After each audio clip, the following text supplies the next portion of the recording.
¿Qué tal? ¿Cómo les va?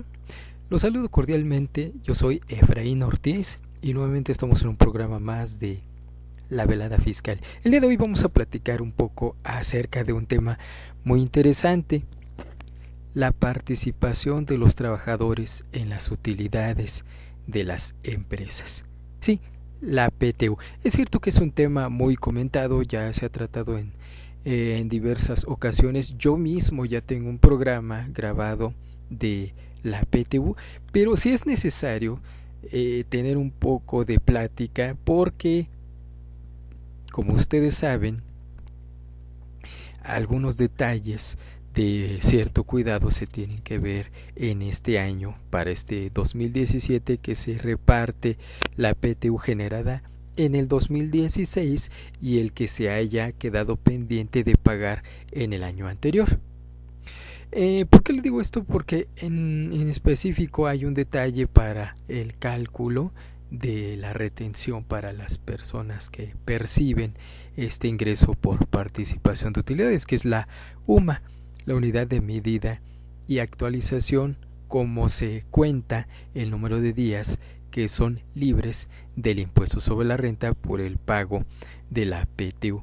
Eso lo vamos a ver en unos instantes más, mientras vamos a platicar un poco de las generalidades y vamos a comenzar con la obligación de pagar utilidades a los trabajadores. Eso está contenido en el artículo 123, apartado A, fracción 9 de la Constitución, y nos dice que los trabajadores tendrán derecho a una participación en las utilidades de las empresas regulada de conformidad con las siguientes normas. Y nos dice el artículo 117. Lo que pasa es que aquí sí nos da algunos detalles en este 123 constitucional, pero yo me quiero ir directamente a lo que ahora señala la Ley Federal del Trabajo. Es el artículo 117 y dice que los trabajadores participarán en las utilidades de las empresas de conformidad con el porcentaje que determine la Comisión Nacional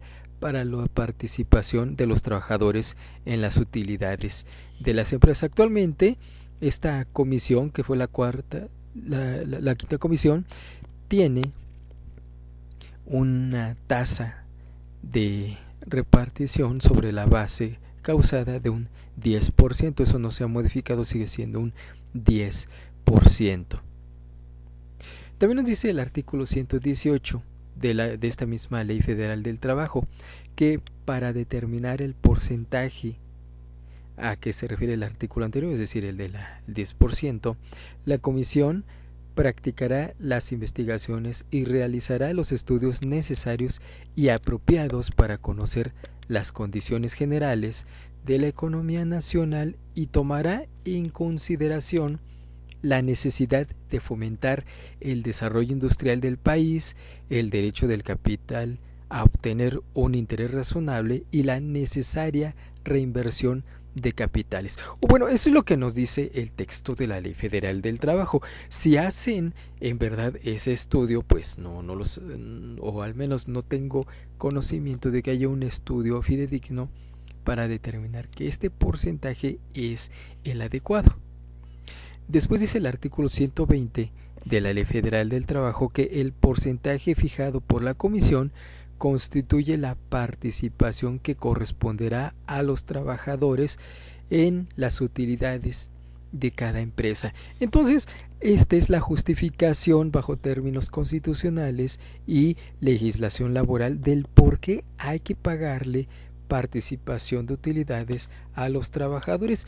Y aquí hay que entender algunos puntos antes de pasar al tema en sí. ¿Qué es lo que complementa este fundamento en la ley y en la Constitución? Primero que nada, hay tres elementos importantes: los trabajadores, las utilidades y las empresas. Entonces, estos tres elementos intervienen en el derecho que le corresponde al trabajador a percibir una parte de las utilidades que genera la empresa. Y para esto como textualmente dice, trabajadores. ¿Qué es un trabajador? Y yo creo que sí es muy importante regresarnos al fundamento de lo que es un trabajador. Y esto está señalado en el artículo 8 de la Ley Federal del Trabajo, y dice que un trabajador es la persona física que presta a otra física o moral, o sea que una empresa o cualquier persona pueden ser patrones, un trabajo personal subordinado. Para los efectos de esta disposición se entiende por trabajo toda actividad humana, intelectual o material, independientemente del grado de preparación técnica requerido para cada profesión u oficio. Entonces es cualquier persona, cualquiera que presta un servicio a otro, tiene derecho, entre otras cosas, a que se le pague. Si es que la empresa genera utilidades, a este se le debe de pagar una porción de esas utilidades. Es como su premio a la participación productiva de la empresa.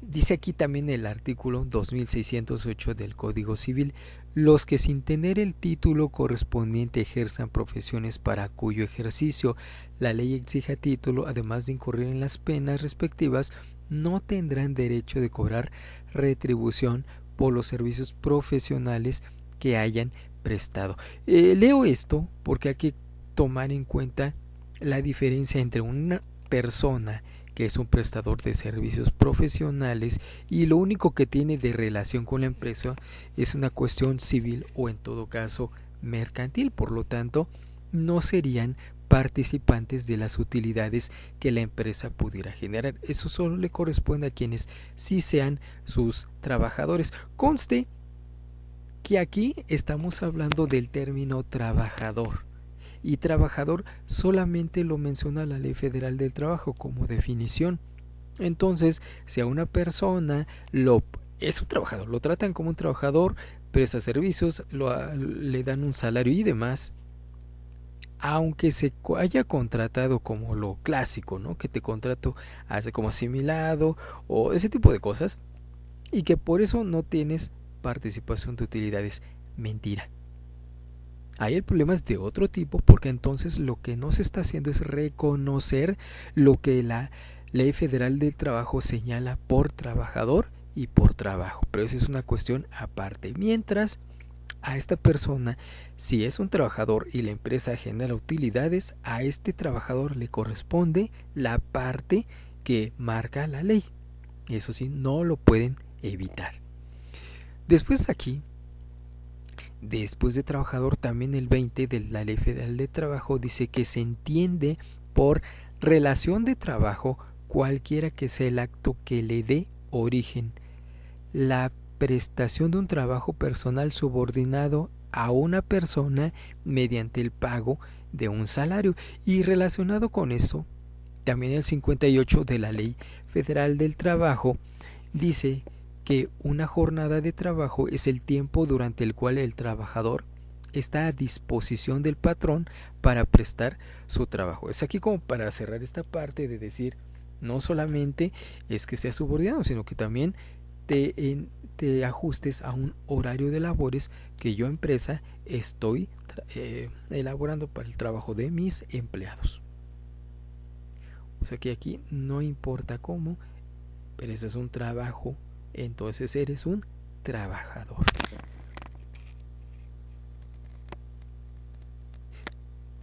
Aquí hay algo muy interesante. ¿Cómo le asigno a este trabajador lo que le correspondería? Antes vamos a ver un pequeño detalle aquí. Ya quedamos que hay un trabajador, ya quedamos que debe de haber utilidades. Ese es un detalle aquí muy interesante. Las utilidades son las ganancias, entonces eso es lo que se puede repartir. Y dice de las empresas. Y dice aquí el artículo 16 de la Ley Federal del Trabajo: para los efectos de las normas de trabajo, se entiende por empresa la unidad económica de producción o distribución de bienes o servicios, y por establecimiento la unidad técnica que como sucursal agencia u otra forma semejante sea parte integrante y contribuya a la realización de los fines de la empresa. Entonces esto es lo que la Ley Federal del Trabajo señala como empresa. Sí es cierto que hay otra definición en el Código Fiscal de la Federación, pero aquí también si ya hay una definición, entonces sobre esta definición nos tenemos que ajustar. Ahora sí, lo que dice el Código Fiscal de la Federación en su artículo 16, ahora sí lo vinculamos y dice: se entenderá por actividades empresariales las siguientes, y empieza a enumerarlos: las comerciales, las industriales, las agrícolas, las ganaderas, las de pesca, las silvícolas, y además hay algo muy interesante aquí, dice que se considera empresa la persona física o moral que realice las actividades a que se refiere este artículo, pues el mismo 16, ya sea directamente a través de fideicomiso o por conducto de terceros. Por establecimiento se entenderá cualquier lugar de negocios en que se desarrollen parcial o totalmente las citadas actividades empresariales. Ojo, es de notar que aquí en estos casos ni la Ley Federal del Trabajo ni el Código Fiscal de la Federación se ajustan a decir persona moral. No dice persona moral, dice empresa, persona física o moral. Está incluyendo ambas.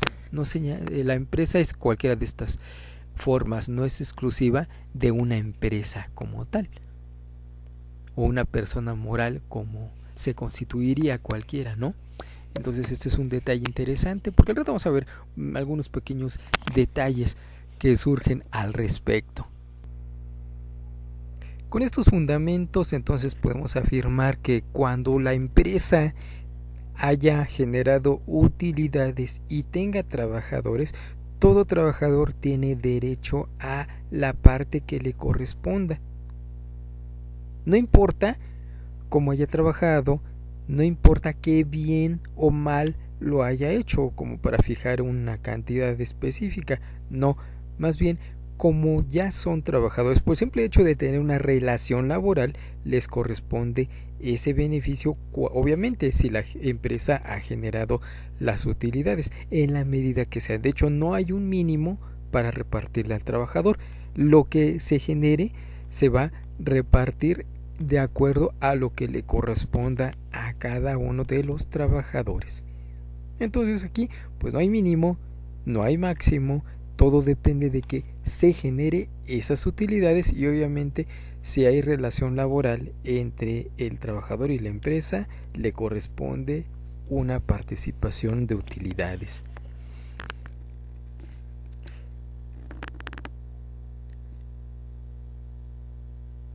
Ahora bien, ¿cómo se va a repartir? ¿Qué es lo que le tenemos que entregar al trabajador?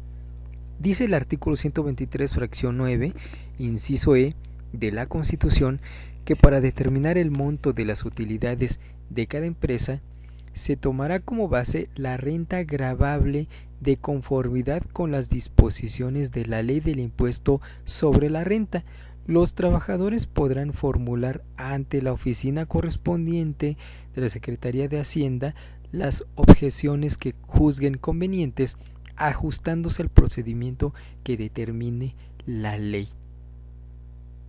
Y dice aquí también el 120, pero de la Ley Federal del Trabajo, que para los efectos de esta ley se considera utilidad en cada empresa la renta gravable de conformidad con las normas de la Ley del Impuesto sobre la Renta. Entonces en esto coinciden tanto la Constitución como la Ley Federal del Trabajo en decir que al trabajador se le pagará, o lo que se le va a pagar a todos los trabajadores de la empresa es en base a la renta gravable causada para efectos del impuesto sobre la renta. Entonces, ¿qué tenemos que hacer? Pues dirigirnos al impuesto, a la Ley del Impuesto sobre la Renta, para saber cómo determina la renta gravable. Y nos vamos al artículo 9, fracción 1 de la ley, y dice: se obtendrá la utilidad fiscal disminuyendo de la totalidad de los ingresos acumulables obtenidos en el ejercicio las deducciones autorizadas por este título y la participación de los trabajadores en las utilidades de las empresas pagadas en el ejercicio, en los términos del artículo 123 de la Constitución Política, o sea, la Constitución. Entonces aquí nos dice que para este caso de determinar la utilidad, a los ingresos se les restan las deducciones y esto nos va a dar la base gravable para efectos de la PTU. Pues aquí tenemos un pequeño cuadrito de cómo calcularlo. No es muy complejo, es sencillísimo, pero aquí hay un detalle. Esto nos hace referencia al artículo 9 de la Ley del Impuesto sobre la Renta, pero anteriormente había otro artículo que antes era el 14 de la Ley Vieja de la Ley, en donde nos decía cuál es el procedimiento a seguir para determinar la base gravable para PTU. El detalle es que es cierto, tenía una característica que es quitar elementos inflacionarios y dejar elementos financieros. El detalle aquí es que la propia Constitución y la Ley Federal del Trabajo hablan que el monto a repartir es en base a la renta gravable para efectos del impuesto sobre la renta. Y entonces, ¿qué pasa? Que me voy a la Ley del Impuesto sobre la Renta y para yo determinar el impuesto, o sea, la renta gravable para efectos del impuesto, era el anterior artículo 10, hoy artículo 9 de la Constitución, de la ley del Impuesto sobre la Renta. Y aquí el problema fue esto, que como algunas personas se ampararon en contra del anterior artículo 10, fue porque si la propia Constitución dice que la base es lo que se determine para efectos del impuesto sobre la renta, entonces para impuestos sobre la renta tengo un único procedimiento, que es ingresos menos deducciones menos PTU pagada, y nos va a dar la utilidad fiscal. Y bueno, también nos dice que hay que restar la parte no deducible de los pagos que fueron exentos para el trabajador, es decir, lo que separamos de pagos exentos, la parte que no es deducible. Entonces, aquí sería la forma de calcular o de determinar la renta gravable, la parte que se le pagaría a todos los trabajadores. Pero como les estaba mencionando, como habíamos dicho, la Constitución señala una forma de calcularlo y la Ley del Impuesto sobre la Renta nos decía otro. Por eso es que algunos que se ampararon en contra de esta disposición y lo ganaron, hicieron que se modificara un poco la ley para ajustar y decir, está bien, tiene razón. No hay dos procedimientos para determinar la renta gravable del impuesto sobre la renta, por lo tanto elimino ese artículo que me señalaba el procedimiento para calcular la PTU y dejo que todo se base también, igual que el impuesto sobre la renta, ahora también PTU en base al artículo 9, que antes era el 10 de la Ley del Impuesto sobre la Renta. Es por eso que nos remitimos directamente al 9 de la ley, obviamente de la Ley del Impuesto sobre la Renta.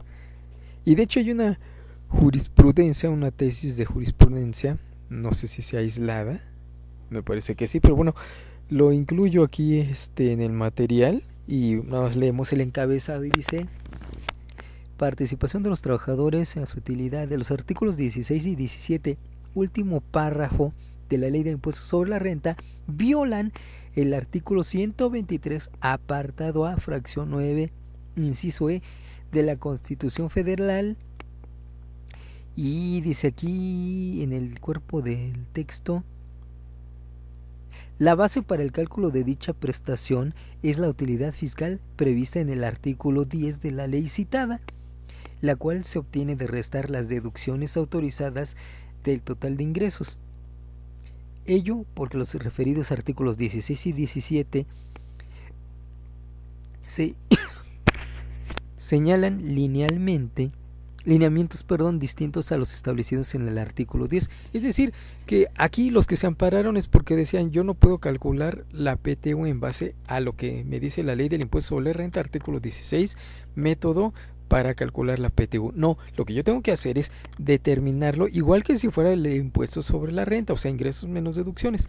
Entonces fue que se ampararon algunos para no pagar la PTU en base a utilidad contable, sino en base a utilidad fiscal, que generalmente la utilidad fiscal es menor que la contable. Pues bien, ya les incluiré esta tesis aislada. Ahora, ¿cuándo tengo que repartirlo? Ok, ya me dijeron quién tiene derecho, por qué y cuándo. Después, ¿cómo voy a determinar lo que le voy a pagar? Ahora, ¿cuándo o en qué plazo yo tengo que haberles pagado ya a mis trabajadores?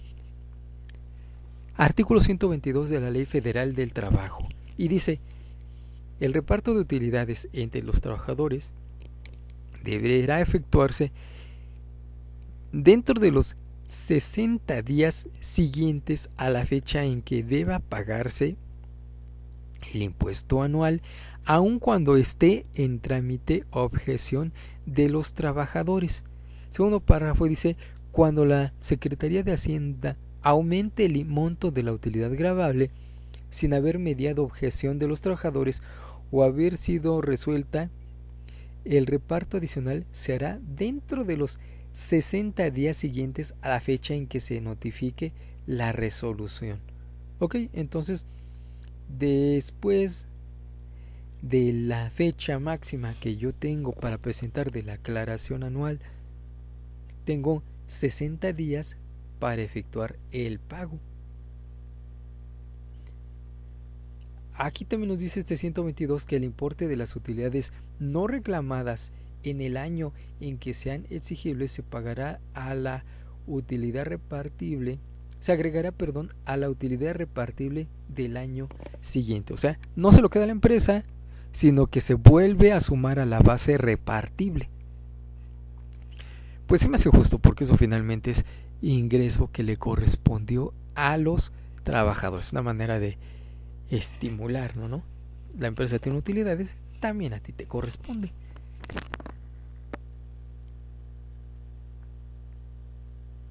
Ahora, ya sé que tengo 60 días después de la fecha límite.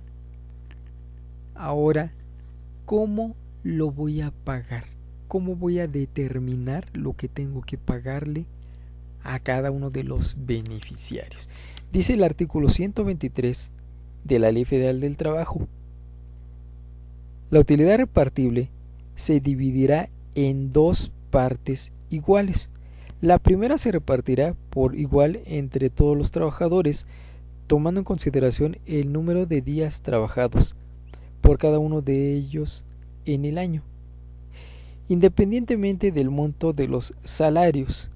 La segunda se repartirá en proporción al monto de los salarios devengados por el trabajo prestado durante el año. Ok, entonces lo reparto haciendo dos partes y una se va a dividir en base a los días trabajados y la otra parte en base a la remuneración que haya obtenido cada trabajador. Esa sería la forma en que se reparte a manera de razones y proporciones. También esto es sencillo, no tiene complicaciones, pero hay que tener algunos pequeños detalles a la mano para que no haya confusión con el reparto. Primero, y tiene que ver con el cálculo que le corresponde a cada trabajador. Dice el 124, para los efectos de este capítulo, o sea, la repartición, se entiende por salario la cantidad que perciba cada trabajador en efectivo por cuota diaria. No se considera como parte de él las gratificaciones, o sea, el aguinaldo, percepciones y demás prestaciones a que se refiere el artículo 84, ni las sumas que percibe el trabajador por concepto de trabajo extraordinario. O sea, que para calcular el monto repartible al trabajador, yo solamente voy a considerar el ingreso ordinario, sin otras ingresos como gratificaciones, comisiones y demás. Esos no se consideran, simple y sencillamente el sueldo ordinario.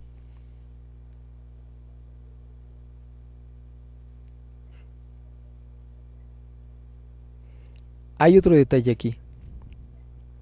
Cuando el salario haya cambiado o cuando sea muy variable.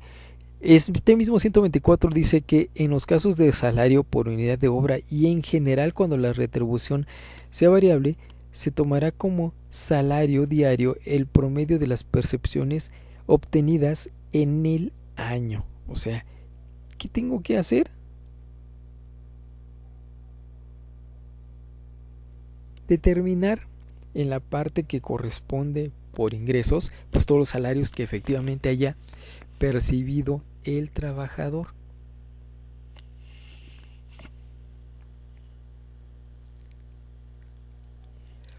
Vamos a hacer un ejemplo sencillo, muy sencillísimo. Tengo aquí una cantidad de PTU a repartir y son 338.701.25. Eso es lo que se ya determinó. Y ahora, ¿qué es lo que vamos a hacer? Pues llega el día de plazo de pago y ahora tengo que calcular el reparto a los trabajadores. Son 338.701.25. Quedamos que una parte se repartirá en base a los días laborados por cada empleado y el otro 50% por sueldo devengado. Entonces,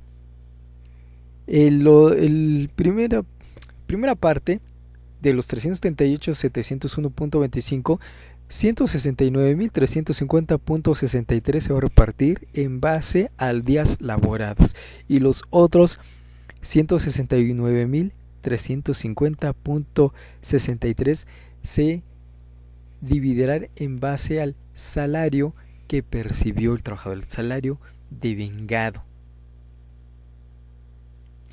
Y tenemos aquí un cuadro en donde están incluidos 6 trabajadores y bueno, ese es el primer cuadro. El segundo cuadro dice días laborados y ahí está que el primer trabajador de todo el año solamente trabajó 264 días, el segundo 235, el tercero 264, el cuarto 270, el quinto 264 y el sexto 330. Ok, entonces esos son los días que laboró el trabajador. Y como nosotros sabemos que una parte es en base a los días laborados, entonces tomamos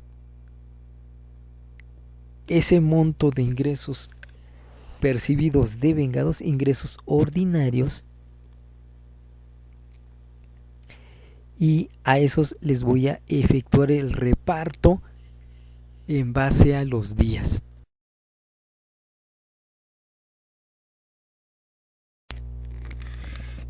Para el desarrollo de este ejemplo, los 338.701.25, que quedamos que es la PTU a repartir, lo vamos a dividir en dos: 169.350.63.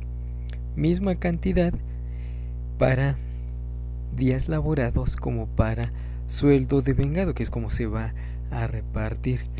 Tenemos una plantilla de solo 6 trabajadores. Aquí tenemos un cuadro de datos donde por un lado están los días laborados de cada uno de ellos. El primer trabajador tiene 264 días, el segundo 235, el tercero 264, el cuarto 270, el quinto 264 y el último 330 días, haciendo un total de 1.627 días en suma, o sea, de todos los días que cada uno de ellos laboró. Ahora, el sueldo devengado, que es lo que cada uno de ellos percibió a lo largo de todo el año. El primer trabajador tiene 35.696 pesos, el segundo 46.690, el tercero 34.982, el cuarto 35.981, el quinto 25.785 y el sexto 55.344. Es lo que percibió cada uno de ellos en todo el año. Ahora, hay algo muy importante aquí. Ahorita que estábamos hablando de este reparto y en base a los salarios que percibieron, les recuerdo que dice el artículo 124, hace algunos minutos lo comentamos.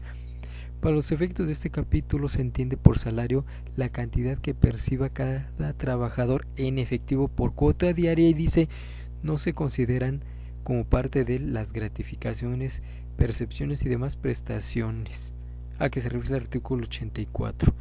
¿Eso qué quiere decir? Que se va a tomar solamente salario devengado por cuota diaria, el ingreso ordinario, sin tomar en cuenta el aguinaldo, la prima vacacional y demás, porque son adicionales. Entonces, por eso hago la aclaración, porque ahorita vimos el monto de los ingresos, pero estos ingresos solamente son salarios, sin aguinaldo y sin demás prestaciones. Ahora, ¿qué vamos a hacer?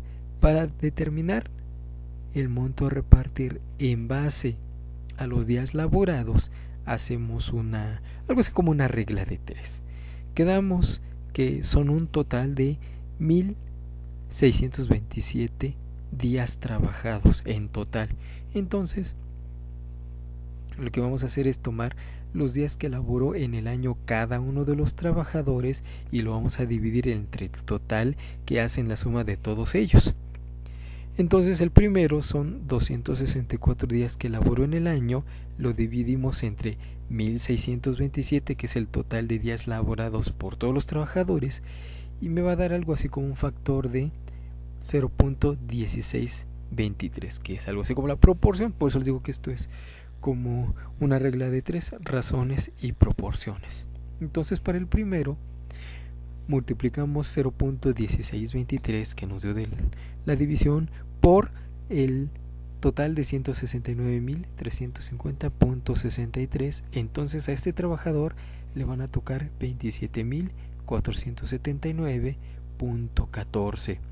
El segundo trabajador, que quedamos que tenía un total de días laborados de 235, entonces lo dividimos entre el total de días de todos los trabajadores, que son 1.627, y nos va a dar un factor de 0.1444. Lo multiplicamos por el monto a percibir en base a días, que son 169.350.63, y eso nos da 24.460.6. Y esto vamos a hacer lo mismo con los demás trabajadores. El tercero 264 entre 1.627, el cuarto 270 entre 1.627, el quinto 264 entre 1.627 y el último 330 entre 1.627. Entonces, igual que los primeros, sacamos una proporción, lo multiplicamos por el total de 169.350.63 y ya nos dan las cantidades que en equivalencia y proporción le corresponde a cada uno de estos trabajadores. Por ejemplo, el tercer trabajador tiene 27.479, el cuarto trabajador 28.103.67, el quinto 27.479.14 y el último 34.348.93. Ese sería el monto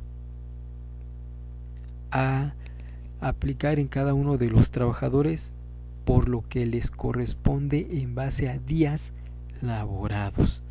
Ahora, la repartición en base al salario devengado es el mismo procedimiento, nada más que en lugar de tomar los días repartibles, tomamos lo que le correspondió de ingresos a cada uno de ellos y lo dividimos entre el total de ingresos pagados. ¿Qué es esto? Nos regresamos a nuestra tablita y lo que se le pagó a todos los trabajadores son 35.696, 46.690, 34.982, 35.981, 25.785 y 55.344. Eso nos da en total 234.480. Ahora sí, haciendo la división, por ejemplo, en el primer trabajador son 35.696.06 entre 234.480.16. Del primero nos da este factor de 0.1522. Lo multiplicamos otra vez por 169.350.63, que es la parte que se reparte en base a salarios de vengados, y de la multiplicación nos va a dar 25.781.07. Segundo trabajador, lo mismo, 46.690.45 entre 234.480.16.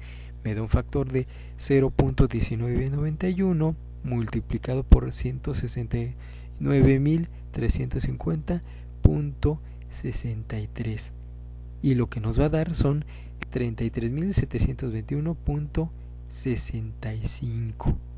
ok, ahora los demás trabajadores, por ejemplo, el tercer trabajador tiene un total de 25.265.45, el cuarto trabajador 25.987.32, el quinto trabajador 18.623.32 y el último 39.971.81.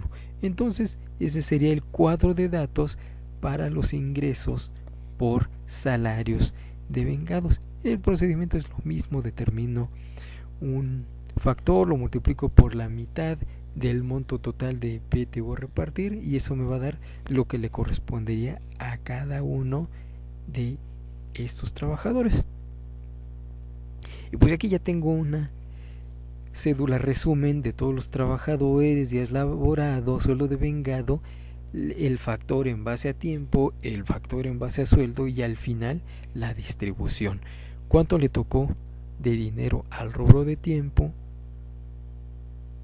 y cuánto le tocó al rubro de sueldo? O sea, tiempo serían días laborados y sueldo, ese serían los ingresos percibidos, ¿no? Entonces aquí ya está nuestra repartición. Cada uno de ellos tiene una parte por días laborados, o sea, en base al tiempo, y el otro por salario de vengado, y la suma de ambas cantidades nos da por cada uno de ellos el monto de la PTU a percibir. Por ejemplo, el primer trabajador le corresponden 53.260.22, el segundo trabajador 58.182.25, tercer trabajador 52.744.59, cuarto 54.090.99, quinto 46.102.46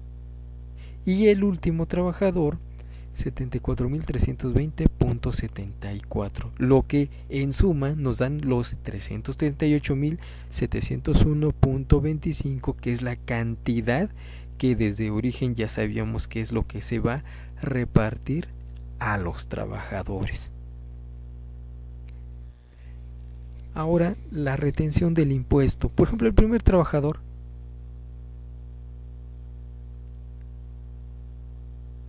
que tiene 53.260.02. ¿Qué es lo que voy a hacer?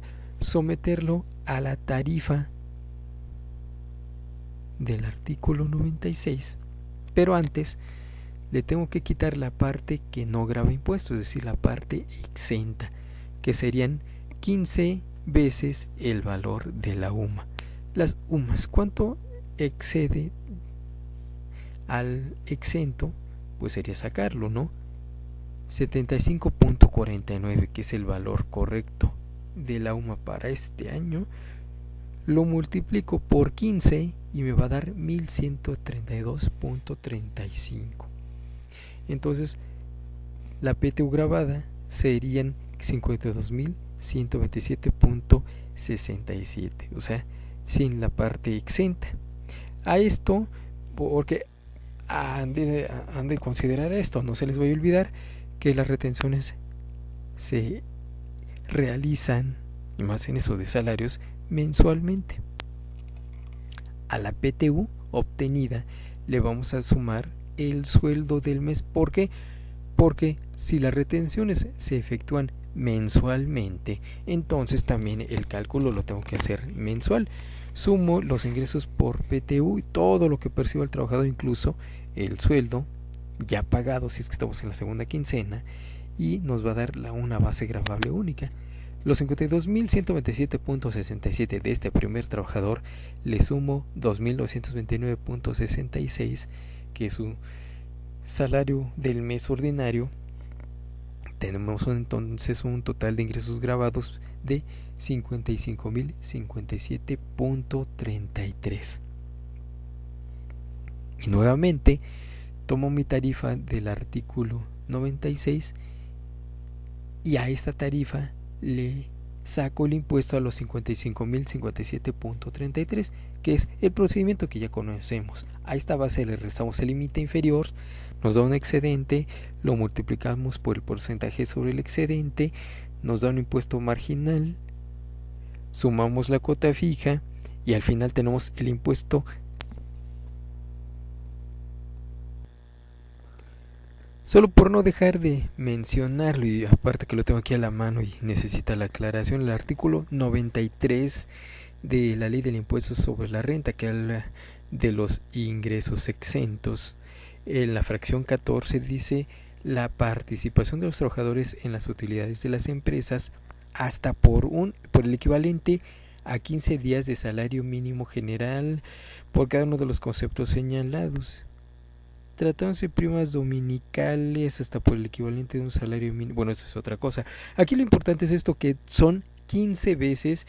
Aquí dice salario mínimo, pero acuérdense que ya no se aplica el salario mínimo, sino la UMA. Entonces tendríamos 75.49 por 15 y ese sería el exento en el caso de la PTU, que son 1.132.35 pesos.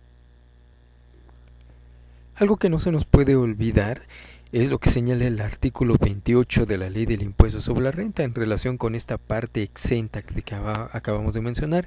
Dice: para los efectos de este título no serán deducibles, es el artículo 28. Me voy a la fracción 30 y dice: los pagos que a su vez sean ingresos exentos para el trabajador hasta por la cantidad que resulte de aplicar el factor de 0.53 al monto de dichos pagos. El factor a que se refiere este párrafo será del 0.47 cuando las prestaciones otorgadas no disminuyan respecto de las otorgadas en el ejercicio anterior inmediato. ¿Ok? Entonces tiene consecuencias. Aunque debería ser un estímulo por la generación del empleo, pues resulta que no. Por la parte que yo le pago exento al trabajador, él puede obtener algunas deducciones y con esto pues salir beneficiado de un posible impuesto a favor. Eso es con respecto a estos pagos por PTU y la parte exenta. Ahora bien, lo que para mí, por ejemplo, el primer trabajador me costaría por haberle pagado PTU, aquí tenemos el cuadrito. Hay un importe total de 53.260 que se le pagó por concepto de PTU a esta persona. Luego dice parte exenta, que serían los 75.49 por 15, nos da 1.132.35. Entonces de este 1132.35 le sacamos el factor de 0.53 y nos va a dar la parte no deducible, que son 600.15. Ok, pues entonces este sería el efecto del pago por PTU a los trabajadores, y obviamente el que absorbe el perjuicio es el patrón, perdón. Ahora, ¿qué pasa si no cumplo en tiempo y forma con el pago de la PTU a mis trabajadores? Pues primero que nada, dice aquí, y si lo dice textualmente, es el 994 de la Ley Federal del Trabajo, y dice: se impondrá multa por el equivalente a entre 255,000 veces el salario mínimo al patrón que no cumpla las obligaciones que le impone el capítulo 8 del título tercero relativo a la participación de los trabajadores en las utilidades de las empresas. O sea que no lo pagues, hay sanción. Págalo después de la fecha límite, también hay sanción. 75.49 por 250 nos da 18.873, y 75.49 por 5,000 nos da 377.450. O sea que esta celebridad, la que sea, que tú por alguna razón no se le pague sus utilidades y reclame, la sanción, la multa, sería entre 18.873 y 377.450 pesos. Esa sería la multa por incumplimiento.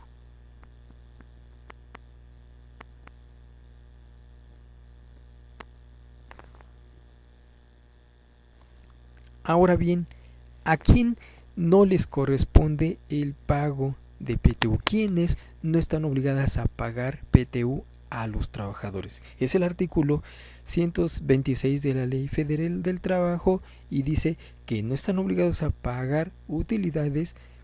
Fracción 1, empresas de nueva creación durante su primer año de funcionamiento.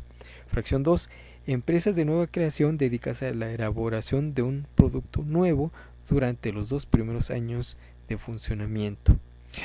3. Las empresas de industria extractiva de nueva creación durante el periodo de exploración. Que sigue: instituciones de asistencia privada reconocidas por las leyes que con bienes de propiedad particular ejecuten actos con fines humanitarios de asistencia sin propósitos de lucro y sin designar individualmente a los beneficiarios. Otros que no están obligados es el IMSS y las instituciones públicas descentralizadas. Por último,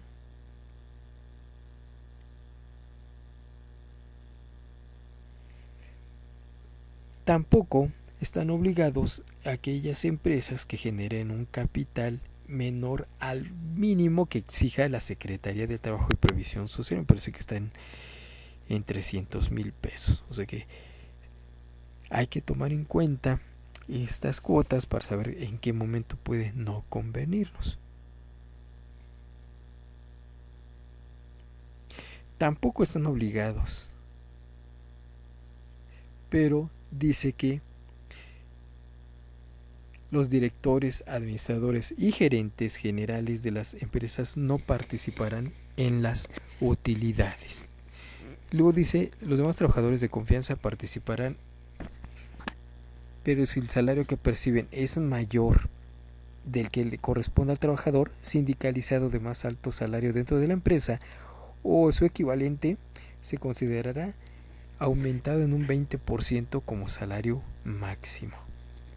Y el último punto: el monto de la participación de los trabajadores al servicio de personas cuyos ingresos deriven exclusivamente de su trabajo y el de los que se dediquen al cuidado de bienes que produzcan rentas o al cobro de créditos y sus intereses no podrán exceder de un mes de salario. Ok, este es muy importante, ¿eh?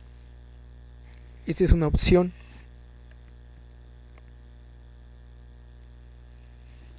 Y lo aplican muchos. Yo creo que a algunos de ustedes ya lo han de haber incluso escuchado, que en alguna entrevista de trabajo les digan que uno de los beneficios es que la empresa reparta un mes asegurado de utilidades.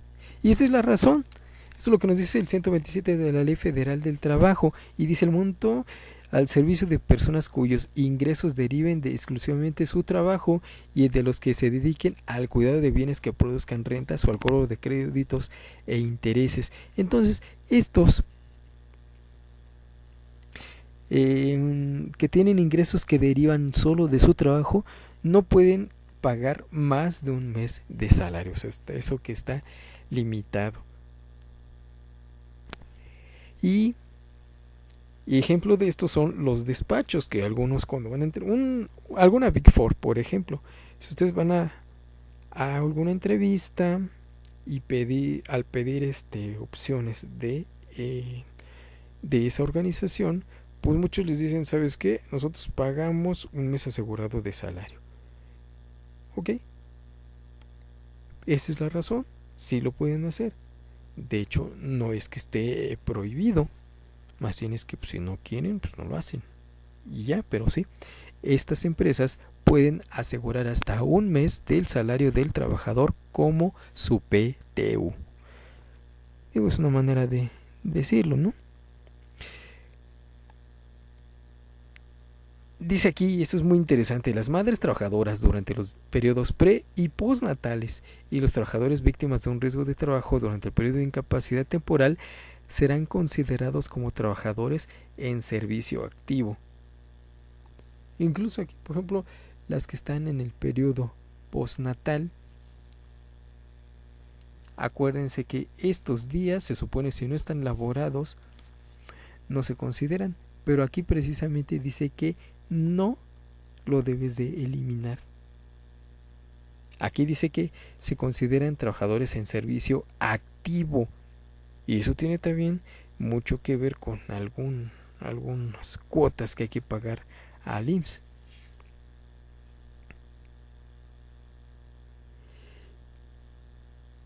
Los trabajadores del establecimiento de una empresa forman parte de ella para efectos de la participación de los trabajadores en las utilidades.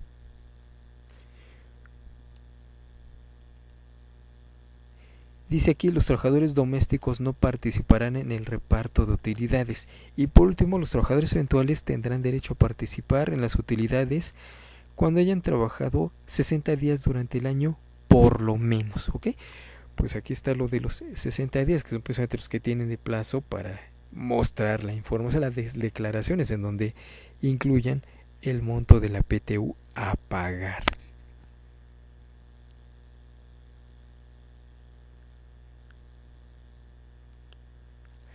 ¿Qué podemos tener también aquí?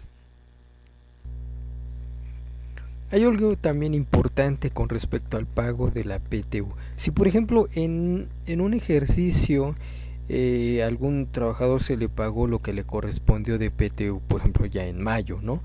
Pero en agosto liquidan al trabajador, pues bien, esos ingresos por PTU no se integrarían al salario del trabajador, o sea, no es un parte de su salario diario integrado para efectos de calcular la indemnización. Acuérdense que el cálculo de esas indemnizaciones es en base al salario integrado. Entonces, este concepto, este ingreso por participación de utilidades no estaría incluido para calcular la indemnización. O sea, no tiene nada que ver con los ingresos normales, los ya conocidos.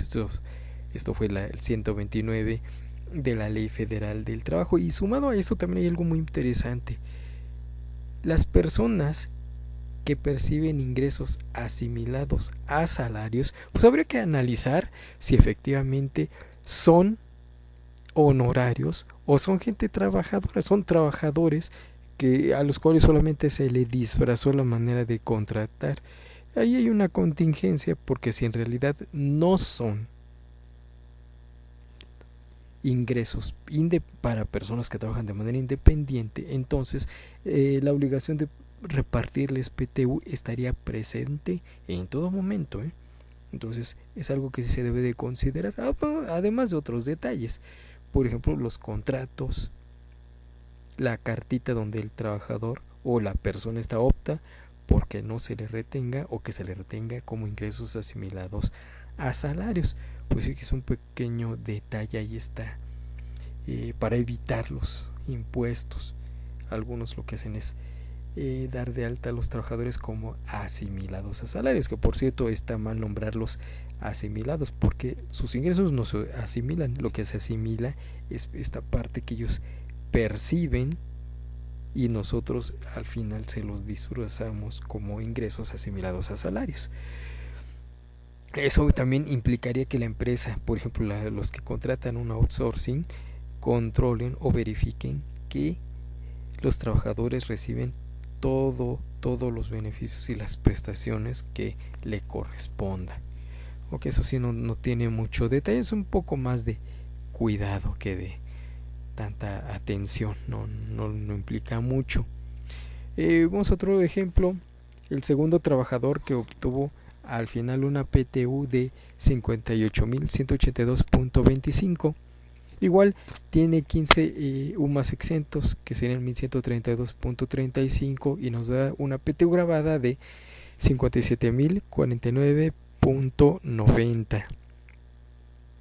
Le sumamos el sueldo del mes, que son 5.602.85, y nos da un total de ingresos grabados del mes de 62.652.75.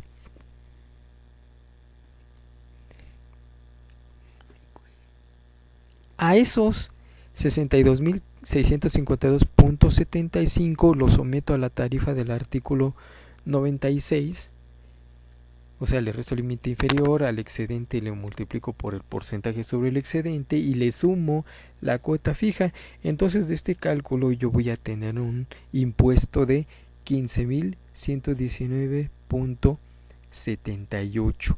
Pero como esto ya está mensualizado, bueno, pues entonces checo lo que le retuve en los pagos anteriores por concepto de nómina. Y la diferencia sería el pendiente de pago al fisco. Esto es con respecto a la retención de la PTU del método normal, artículo 96 de la ley. Pero hay opcionalmente otra mecánica para determinar el impuesto sobre la renta para quienes tienen ingresos por PTU. Y dice el artículo 174 del reglamento de la ley del ISR. Tratándose de las remuneraciones por concepto de gratificación anual, o sea, aguinaldo, participación de utilidades, la PTU, primas dominicales y vacacionales, la persona que haga dichos pagos podrá optar por retener el impuesto que corresponda conforme a lo siguiente. Bueno, es parte del texto y ahora nos dice cómo vamos a calcular esto. Fracción 1. La remuneración se dividirá entre 365 y el resultado se multiplicará por 30.4. ¿Qué es esto? Mensualizar el total de ingresos. Siguiente fracción. A la cantidad que se obtenga se le adicionará el ingreso ordinario por la prestación de un servicio personal subordinado, es decir, salarios, que perciba el trabajador en forma regular en el mes de que se trate, y al resultado se le aplicará el procedimiento establecido en el artículo 96, que acabamos de mencionar hace algunos instantes. Punto número 3. El impuesto obtenido se disminuirá con el impuesto que correspondería al ingreso ordinario por la prestación de un servicio personal subordinado a que se refiere dicha fracción.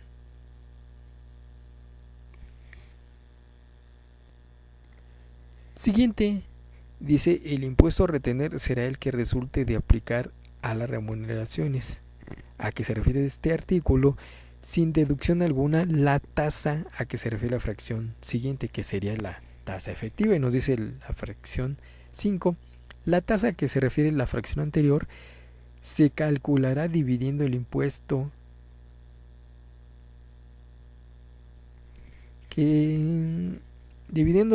que se determine entre la cantidad que resulte conforme a la fracción 1 de dicho artículo. El cociente se multiplicará por 100 y el producto se expresará en por 100.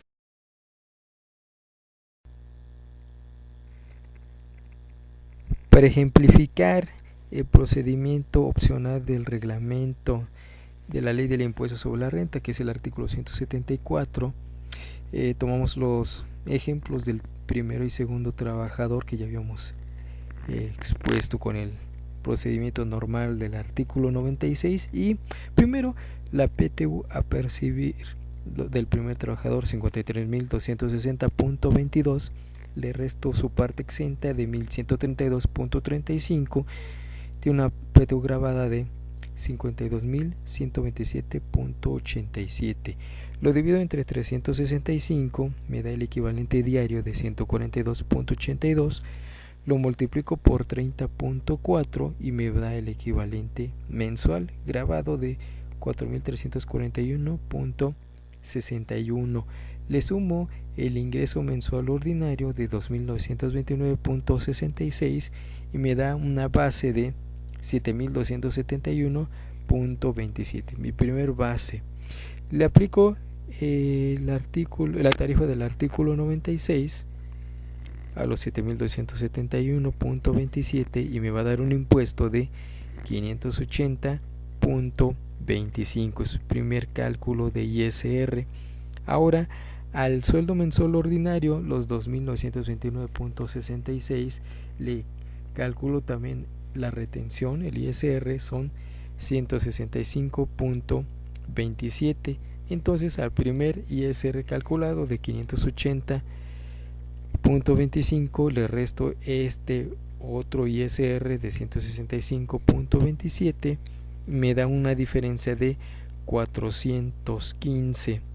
Ahora esos 415 lo divido entre el ingreso grabado equivalente mensual de 4.341.6 y me va a dar un cociente de 0.0956. Lo expreso en porcentaje, serían 9.56 y es algo así como una tasa efectiva que le aplico a la PTU grabada, los 52.128 que hace rato calculamos. Entonces 52.128 por 9.56, que es la tasa de ISR por este cálculo, me va a dar un ISR de 4.982.5. Le sumo los 165.27 del ingreso mensual y nos da un total de ISR de 5.147.77. Ese sería el ISR por la PTU en el mes en que lo pague. Si quisiera hacer otro cálculo en el del segundo trabajador, igual los 58.182.25, le quito la parte exenta de 1.132.35, me quedan 57.049.9, lo divido entre 365, me da el equivalente diario de 156.30, lo multiplico por 30.4 y me da un ingreso grabado equivalente mensual de 4.751.55. Le sumo el ingreso mensual ordinario de 5.602.85 y me va a dar una base de 10.354.41. A estos 10.354.41 los someto a la tarifa del artículo 96 y me va a dar 1.102.59. Ese es mi primer ISR calculado en este procedimiento. El segundo va a ser el del sueldo mensual ordinario, o sea 5.602.85. Lo someto a la tarifa del artículo 96 y me va a dar 398.73. Igual como hice hace rato, al ISR calculado de 1.102.59 le resto estos 398.73, el ISR del sueldo mensual, me va a dar una diferencia de 704. Esos 704 los divido entre el ingreso grabado equivalente mensual de 4.751.6 y me va a dar un cociente de 0.1481. Lo expreso en porcentaje, que son 14.81%, y se los multiplico a la PTU grabada de 57.049.9 y eso me va a dar un impuesto sobre la renta de 8.451.01. A eso le sumo el ISR del mes, del sueldo mensual de 399, y ya tengo entonces un ISR total de 8.850. Ese sería el ISR por el reglamento de la ley. Digo, habrá que ver, ¿no? Que cada quien haga números con los sueldos que tenga de sus trabajadores para ver si le conviene o no, o hasta qué monto de ingresos les puede convenir, porque acuérdense que en anual no existe la aplicación opcional del reglamento, entonces todos los ingresos se someten a la tarifa y es posible que entonces en lugar de beneficio tenga un perjuicio porque quizá le salga a cargo.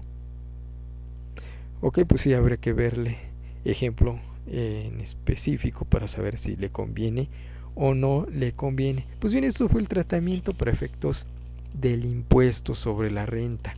Ahora, para efectos de la ley del Seguro Social,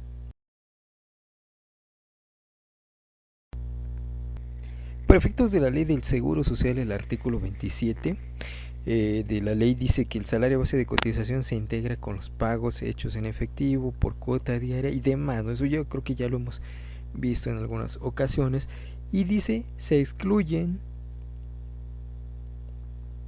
como integrantes del salario base, me voy hasta la fracción cuarta y dice la participación en las utilidades de las empresas. Entonces los pagos por PTU no integran salario base de cotización, de acuerdo a lo que acabamos de leer. Ok, eso sí, no tiene mucha complicación, se los quito. Eso tiene mucha lógica porque ¿por qué le tengo que quitar este ingreso? Finalmente es un ingreso para el trabajador, pues resulta que este ingreso no se puede determinar con anticipación. Si por ejemplo yo tengo un trabajador y en un año yo le pago PTU, a lo mejor porque tuvo un buen desempeño y la empresa tuvo utilidades y pues se le paga PTU, ¿no? Pero ¿qué tal si el siguiente año este trabajador tuvo todavía un mejor desempeño pero no hubo PTU porque no hubo utilidades? Pues ni modo, no hay nada a repartir, no tiene ningún ingreso, por lo tanto no habría algo que calcular. En este caso, fíjense, los ingresos por PTU no dependen del servicio que preste el trabajador. Eso es de manera circunstancial, por decirlo de alguna forma. Cuando hay utilidades es cuando se debe repartir. Cuando no los hay, pues ni modo, no se puede hacer ninguna otra cosa. Se le puede dar una gratificación adicional, pero ya no sería PTU en estos casos. Entonces, el ingreso por PTU no deriva de que el trabajador haya o no trabajado, haya generado o no, más bien es porque la empresa tuvo utilidades, que sí se toma en cuenta los días trabajados y el monto de ingresos del trabajador, sí, pero eso es para saber cómo asignarle lo que ya se obtuvo de PTU. No quiere decir que en base a eso el trabajador se los haya ganado, no, eso es otra cosa. Incluso tenemos que considerar muy en cuenta esto, que puede no haber PTU. Entonces, al no ser derivado de la prestación del servicio, pues es que no tenemos ninguna cantidad que se integre al salario del trabajador. Eso hay que tomarlo mucho en cuenta, ¿eh? Incluso aquí el propio 27 de la ley del Seguro Social en su fracción cuarta los excluye. Es lógico, no deriva sino de la relación laboral. Tengo obligación de pagarlo porque hay una relación laboral y porque hubo utilidades en la empresa. De no haber, pues no tendría que calcularle nada al trabajador. Otro caso incluso aquí. Hay empresas que acostumbran darles anticipos de PTU a los trabajadores y compensarlo cuando llegue la fecha de pago, una vez que ya se haya determinado el monto a repartir. Pero ¿qué pasaría si, por ejemplo, al trabajador yo le doy un anticipo de PTU pensando que después se lo compense con el real? pero resulta que en la declaración ya no hubo PTU o hubo menor a lo que le pagué. Le di un anticipo y resulta que le tocó en menos cantidad o no le tocaba, a lo mejor ni siquiera hubo PTU. Bueno, pues por esa razón, esa diferencia o esa PTU que en realidad no sería PTU, tendría un efecto doble. Primero, no tendría parte exenta porque al no ser PTU no le puedo poner exento. Entonces sería completamente gravado para impuestos sobre la renta, y para el salario base de cotización, al ya no ser PTU, no lo podría excluir, sería otro ingreso adicional y tendría que calcular para que se integre al salario base de cotización y consecuentemente pague cuota obrero patronal por estos ingresos de este trabajador. Y es un ingreso adicional, ya no es PTU. Ok, entonces hay que tomarlo en cuenta en caso de que por alguna razón yo le doy un anticipo de PTU y al final o no hay PTU o hay en menor cuantía. Ahora, para los impuestos locales, eso también tiene un efecto. En el Estado de México, el artículo 56 del Código Fiscal del Estado de México dice que para el cálculo de este impuesto se incluye, aquí dice que se incluye la participación de los trabajadores en las utilidades y no se incluye dentro de las exenciones, o sea, ni siquiera está exento, es como parte del pago del 3% en el Estado de México. En la Ciudad de México, lo que sea el Distrito Federal, el artículo 157 del Código Financiero del DF los excluye, o sea que a final de cuentas en el Estado de México causa 3%, pero en la Ciudad de México está exenta. Digo, no necesita someterse al mismo criterio, cada entidad impone lo que considere correcto para el tratamiento de sus impuestos. Ahora, hay un estímulo, ya también estamos ya casi terminando con este tema, hay un estímulo en los pagos provisionales. La Ley de Ingresos de la Federación,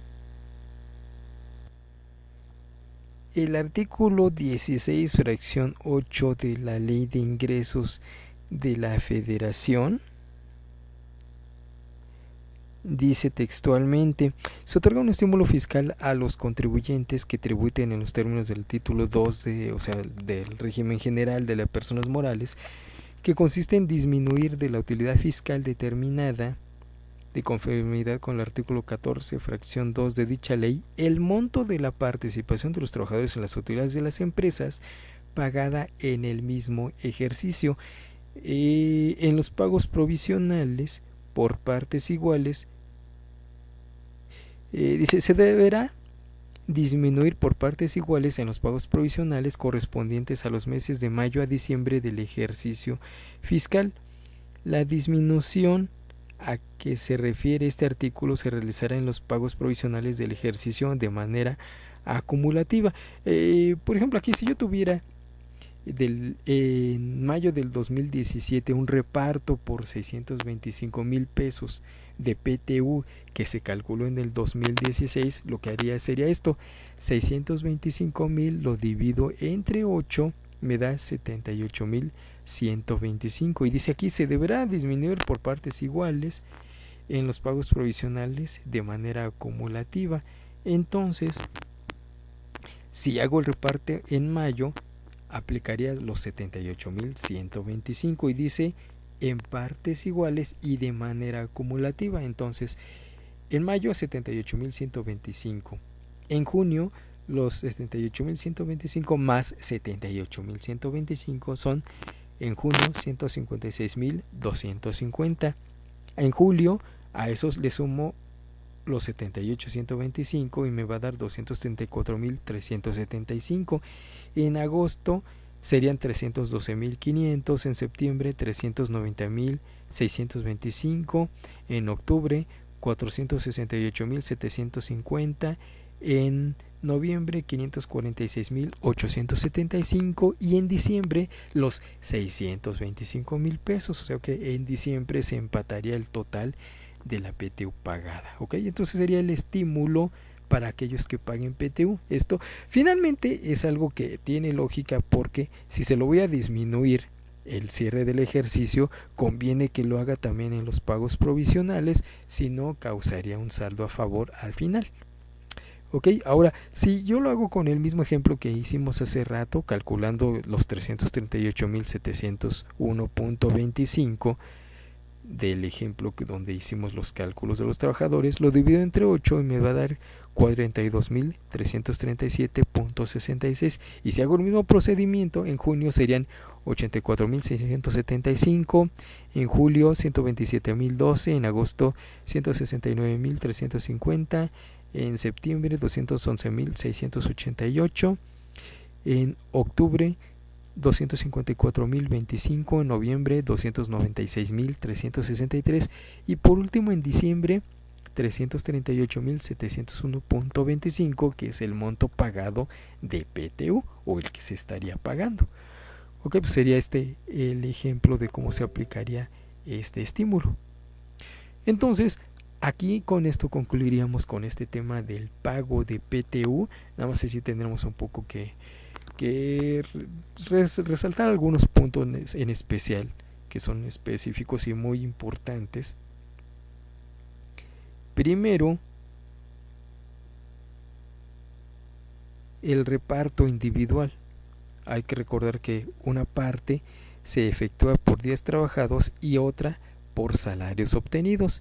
El otro, que hay un estímulo fiscal en los pagos provisionales, el que acabamos de ver. Lo que yo pague de PTU lo puedo disminuir de la utilidad fiscal en cada uno de los meses del ejercicio. Después, también el cálculo de la retención. Tengo dos opciones. Una, que aplique el artículo 96 de la ley del ISR, o la otra, el artículo 174 del reglamento de la ley del impuesto sobre la renta. Otro, no integra salario base de cotización. Es muy importante, muy interesante. Lo que yo pague de PTU al trabajador no sería parte de su salario base de cotización. Otro, que aunque es un ingreso que obtiene, no es parte de su salario integrado para efectos de el cálculo de una posible indemnización por despido injustificado. Otra, causa impuestos sobre nóminas en la Ciudad de México. No, más bien sería en la Ciudad de México está exenta, y en el Estado de México sí causaría impuesto sobre erogaciones. Entonces hay que tomarlo mucho en cuenta. También dependiendo en el estado en que o en la entidad en el que se encuentre el contribuyente que está haciendo el cálculo, ¿no? Bueno, eso sería todo por aquí en este tema de la participación de los trabajadores en las utilidades de las empresas. Esperamos que este tema haya sido de utilidad y acuérdense que tienen todo el mes de mayo para repartir la PTU a los trabajadores. Ok, pues bien, yo se le agradezco su atención. Yo soy Efraín Ortiz y los espero en una nueva transmisión de La Velada Fiscal, un programa patrocinado por Aportaciones Fiscales.